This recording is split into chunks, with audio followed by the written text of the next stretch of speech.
J'étais à la direction centrale de la police judiciaire, la DCPJ, le jeudi dernier. J'y suis entré à 8h30 pour en sortir à 11h30. J'y étais avec Fabrice Pétiesi, le président de l'OTM. C'était sur instruction du ministre de la Sécurité que le directeur de cette institution m'a invité. L'objectif était de voir dans quelle mesure on pouvait assurer ma sécurité et ma protection.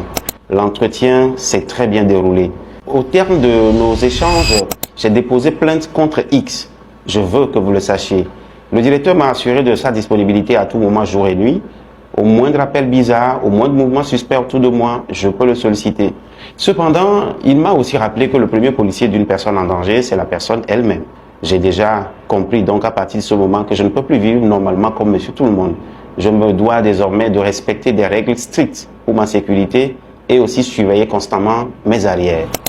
Alors, fidèle à mon principe d'honnêteté intellectuelle et journalistique, je voudrais, au regard de tout ce qui précède, saluer l'humanité et la lucidité dont le président du Conseil, Faure Gnassingbé, a fait preuve dans ce dossier.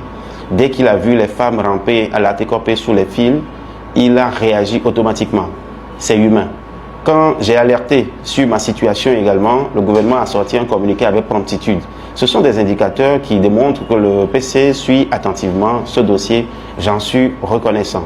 Maintenant, dans la foulée, une polémique a été créée à partir du communiqué du gouvernement. Cette polémique a fait dévier le sujet principal vers un débat qui essaie de détourner l'attention du vrai sujet. Nous devons revenir rapidement et impérativement au vrai sujet. À l'heure actuelle, voici les questions auxquelles les Togolais attendent des réponses. Le code foncier du Togo datant de 2018 a-t-il, oui ou non, limité le nombre d'hectares à 10 pour les acquéreurs? Si oui, pourquoi Madame Aïcha ferait l'exception à la règle? Est-elle un hors-la-loi ou au-dessus de la loi? Comment a-t-elle fait pour avoir les 92 hectares? Pourquoi et dans quelles circonstances le maire sortant a-t-il cautionné cela en lui signant une autorisation pour les tranchées? Pourquoi les tranchées d'ailleurs? Le pays est-il en guerre? Le maire a-t-il agi seul? Ou a-t-il bénéficié de la complicité d'un certain nombre de ministères? Si oui, lesquels? Qui sont les magistrats qui auraient contribué à cela? Qui sont les officiers qui auraient donné de l'ordre pour que les forces de l'ordre sécurisent ces travaux qui défient toute logique au nom de l'État alors que l'État n'y est pour rien? Voilà en fait autant de questions pour lesquelles nous, citoyens, avons juste besoin de réponses. Alors, pour la petite histoire, depuis que j'ai commencé mes premiers pas sur LCF en 2015, en passant par la chaîne internationale Vox Africa, j'ai fait de la recherche de la vérité ma boussole. Toutes les personnalités que j'ai reçues sur mon plateau peuvent témoigner de mon obsession à les pousser à dire la vérité. Je n'ai pas changé, donc on ne lâchera rien dans cette affaire. Je ne peux pas terminer sans saluer le soutien exceptionnel dont j'ai bénéficié la semaine dernière. Je parle de tous ceux qui m'ont assuré un soutien sans faille et sans précédent. Je ne pourrais malheureusement pas citer tout le monde individuellement, mais je tiens sincèrement à dire merci à chacun de vous. J'ai été particulièrement marqué par le soutien unanime de toutes les organisations de presse. Le Syngit, l'OTM, le CONAC, le PPT, Atopel, les rédactions de Canal FM et de Victoire FM, et même Reporters sans frontières depuis Dakar. Franchement, sans exagérer, c'est une première pour un journaliste togolais en difficulté, et encore une fois, j'en suis reconnaissant. Merci à la CNDH, au CACIT, à la LCT pour l'écoute et l'assistance. Je n'oublie pas les responsables des partis politiques qui se sont joints à ce soutien. Par ailleurs, j'ai vu ma photo dans certains lives où l'on parle de mobilisation de fonds, de GoFundMe. Je vous remercie sincèrement pour cette brillante idée. Mais s'il vous plaît, de grâce, ne cotisez pas pour moi. Ce n'est pas nécessaire. Je ne fais pas ce que je fais pour gagner de l'argent ou pour obtenir un visa. Je vous remercie. C'est Solim encore et nous sommes maintenant à la partie 2 de l'audit réalisé par la société Hugh Herbert Reid consacrée au port autonome de Lomé. Déjà après la première partie, j'imagine que beaucoup d'entre vous a compris que la situation est très inquiétante. En partie 1 déjà, je vous ai parlé des points assez graves relevés par cet audit, dont le premier point était le conseil d'administration sans mandat régulier. Des personnes ont donc continué de prendre des décisions importantes alors que leur mandat officiel était terminé depuis 2000. 2006. C'est un peu comme si un comité de parents d'élèves dont le mandat finit en 2020, mais qui continue jusqu'en 2026 a décidé de l'utilisation de l'argent de l'école. Plus tard, quelqu'un peut venir et dire vous n'aviez plus le droit de décider et toutes leurs décisions peuvent être contestées. Quelqu'un pourrait par exemple porter plainte contre le port autonome de Lomé en affirmant qu'une décision qui l'a affecté a été prise par une administration dont la légitimité est remise en cause. Pour une structure aussi importante, aussi gigantesque que le port autonome de Lomé, c'est catastrophique, quoi.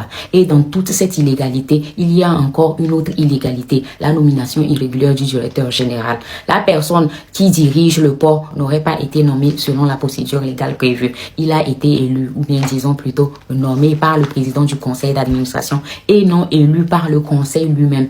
On dirait qu'il gère le port comme il gère le Togo, ou c'est plutôt le Togo qu'on gère comme on gère le port. C'est comme si dans une entreprise, le président nommait lui seul un directeur alors que les statuts disent clairement que tous les administrateurs doivent voter. Plus tard, certaines décisions signées par ce directeur peuvent être contestées devant la justice. Pendant ce temps, le conseil d'administration lui-même est illégal depuis 2006. C'est-à-dire que celui qui a nommé le directeur était illégal pendant la nomination. Est-ce que vous comprenez un peu même ce qui se passe au Togo? C'est rocambolesque quand même, quoi. Bref, en deuxième point, en partie 1, j'avais les arriérés fiscaux importants, ce qui veut dire que le port autonome de Lomé doit beaucoup d'argent en impôts et taxes à l'État. C'est comme une grande société qui accumule plusieurs années d'impôts non payés. Elle doit alors rembourser progressivement avec un plan de paiement, ce qui va réduire l'argent disponible pour les investissements ou pour moderniser les installations. Et je vous ai aussi parlé du litige de 42 milliards de francs CFA en équipement, c'est-à-dire qu'au port, il existe un conflit financier avec la douane concernant des équipements et cela pourrait coûter très cher au port. C'est comme une entreprise, le port dans ce cas-là, qui importe des machines sans payer correctement les droits de douane. Des années plus tard, la douane réclame les montants dus, plus des pénalités et la facture devient beaucoup plus élevée que les prix initiaux des machines. Pendant ce temps, la douane elle-même, c'est-à-dire l'OTR, là, est une anarque. Donc le port doit à la douane. En gros, tout ce que j'ai eu à citer en partie 1, cet argent devrait normalement servir à développer le pays. On ne voit pas de développement et on ne sait pas où est parti l'argent. En partie 2, je vais aborder la transparence, la fiscalité et les conflits d'intérêts. Ce sera la page 21 à 120. Et les éléments relevés ici ne concernent pas uniquement les procédures administratives, mais ils touchent aussi directement au mécanisme de contrôle des revenus. Donc en 1, on aura le refus d'adhésion au GUCE. Le rapport indique qu'un concessionnaire majeur n'adhère pas au guichet unique du commerce extérieur, système conçu pour centraliser les déclarations et permettre la traçabilité des opérations commerciales. Sans cette intégration, certaines opérations peuvent ne pas passer par le circuit standardisé de déclaration et de vérification et ça limite la capacité des autorités à disposer d'une vision complète et automatisée des flux. La gestion du système de paiement et de facturation pose également question. Dans un épisode de Ferdinand Haïté, il nous a parlé de l'entreprise qui a conçu le système de gestion de transactions qui percevait un pourcentage important sur les recettes du port avec des conditions financières très avantageuses pour lui. Si je ne me trompe pas, il gagnait jusqu'à 25% des recettes passant par ses logiciels et 5% des recettes annuelles du port. Pourtant, malgré cette automatisation coûteuse, de nombreuses opérations continuent de se faire manuellement, ce qui rend même le suivi des flux financiers difficile et limite la visibilité réelle des autorités sur les recettes générées par le port. Si on doit donc croire cet audit, les circuits financiers du port ne sont pas entièrement automatisés. Les flux d'argent ne sont pas toujours clairement tracés et cela est un problème majeur pour la transparence et la gestion d'une infrastructure aussi gigantesque que le port autonome de Lomé. En 2, on va parler des taxes non appliquées sur certaines prestations. Le rapport a mentionné que certaines prestations, notamment liées aux PES ne seraient pas soumises à la TVA de 18% et à la taxe SMOP de 5%. Ces deux prélèvements représentent potentiellement 23% des taxations cumulées sur les opérations concernées. Même sans volume chiffré détaillé dans la section, l'absence d'application de ces taux sur des activités portuaires régulières peut représenter des montants significatifs de recettes non collectées, des milliards. Et ça soulève aussi la question de savoir qui réellement ne paye pas certaines taxes. Dans un système où normalement tous les transitaires demandent systématiquement le paiement de frais avant de commencer leur boulot. Qui ne paye pas les taxes et les impôts au port autonome de Lomé? Eh bien, c'est ceux-là qui appartiennent au cercle très influent qui bénéficient de toute cette magouille. Allez vérifier les nombreux parcs au port là-bas qui appartiennent à un certain cercle, à la minorité pieuse ou qui collaborent avec la minorité pieuse, alors que les commerçants ordinaires, eux, continuent de payer toutes les taxes exigées, sinon même plus. Il faut toujours avoir de l'argent à passer sous la table. Il faut toujours corrompre quelqu'un. Oh! En troisième point, je vais parler de l'opacité tarifaire. Le rapport indique que certains barèmes tarifaires n'ont pas été officiellement communiqués ni affichés depuis plusieurs années, ce qui empêche un suivi clair des prix réellement appliqués et ça complique la vérification des bases de calcul de redevances. Ils ont eux-mêmes instauré leurs propres tarifs de manière officielle, mais ils ne l'affichent nulle part. Ils n'affichent nulle part les prix. Chaque formalité, qu'il s'agisse de faire passer la douane ou de sortir des marchandises, que ce soit conteneurs ou autres, obéit à un montant bien établi mais soigneusement caché. Comme ça, en tant que client, vous vous retrouvez face à des prix variables selon l'interlocuteur. Chacun chiffre comme il veut en fait. Chacun avance avec son chiffre sans qu'aucun barème transparent ne soit affiché. On vous oriente par ici, par là. On vous réclame telle somme par là, telle somme ici. Rien n'est clairement indiqué car tout est organisé d'une façon chaotique sur une organisation opaque et une corruption systématique où chaque étape implique un paiement. La corruption est devenue quasi institutionnelle au port là-bas et croyez-moi, c'est pareil à l'aéroport. On parlera aussi de l'aéroport de Lomé bientôt. Numéro 4, allocation des trafics et risque de conflit d'intérêts. L'audit mentionne l'existence de mécanismes contractuels permettant à certains opérateurs d'allouer des flux de marchandises entre plusieurs ponts.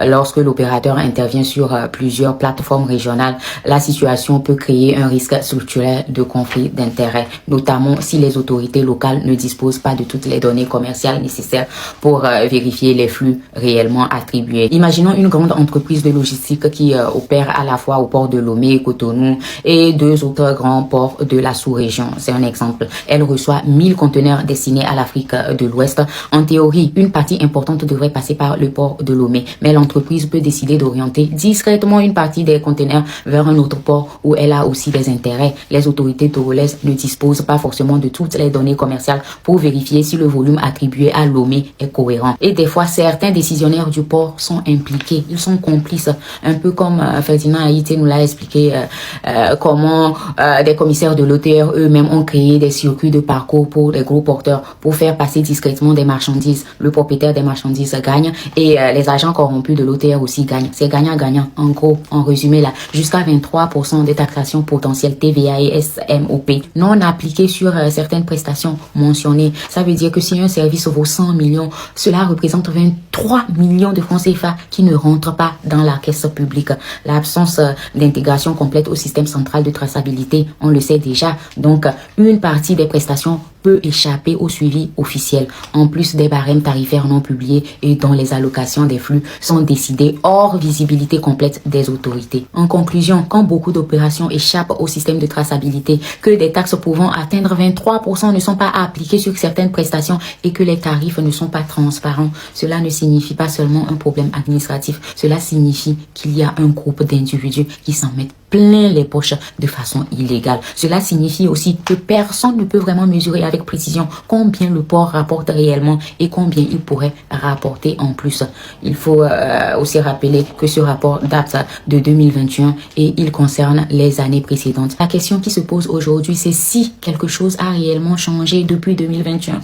Dans un système où on change de poste, mais les têtes restent les mêmes, le système ne peut que rester le même, sans contrôle ni obligation de rendre compte. La preuve, on nous a marmaillé en pleine nuit, sans nous demander notre avis. Nous sommes en 5e République, ou nous serions en 5e République.